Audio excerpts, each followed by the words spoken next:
আমার প্রিয়ার চিঠি, মোহাম্মদ শেখ নজরুল ইসলাম। কেমন আছেন নজরুল ভাই? খবর তো আর নিলাইন না। আমরা বাড়িতে লকডাউন দিছি, লগের বাড়ি যে করোনা। আন্নার বাড়ির কি অবস্থা? বাড়ির বই বালানি? কয়দিন আগে সিডি দিছিলাম, এই সিডিটা ফাইসলেন নি? বাজার দোকান ব্যাগটা বন্ধ, মোবাইল টেহা নাই। আন্নের কথা মনে হইলো ওই সিডি লিখে দিন কাটাই।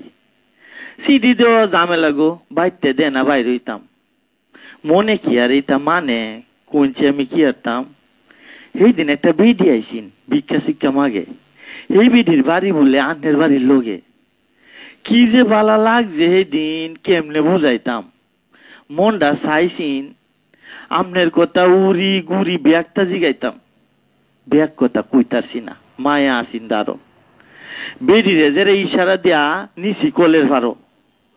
আন্নেরে নিছি নে হেলা জিগাইছি বারবার। বেডির বলে গনা গোষ্ঠী আমনের ব্যবসা স্যার। হেলা বলে আন্নের বাড়ির বেহের হইছি নে। আগে বলে এই ভাই তুই থাকতো রাইতে দিনে। ছোট বড় কাম কাজ করতো আন্নের ভাই। রান্দা বাড়ি দেরি হইলে থাক খেলাই তো রাত।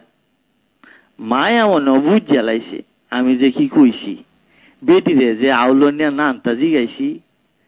মায়া দি রান্দা ঘর আসে মনে মনে। আন্নে আমার কথা তো মায়াও একটু জানে। ঈদের বেলা বানাইছিলাম 6 ভাগ পিঠা। আন্নের লাগিয়ে লাটে দেয়া দিছি কয়টা। ফাইছুন কিনা জানি না, জানেন যে ফাইলে বেডিতে দেমনে আরো হিরে বাড়াইলে। সিডি ভাই ওই সিডি দেন যে ভালো লাগে না। দিনের বাগে মাঝে মাঝে এমনি আইতারুন না। ও শুনুন, বালা কথা আরেক কথা কই।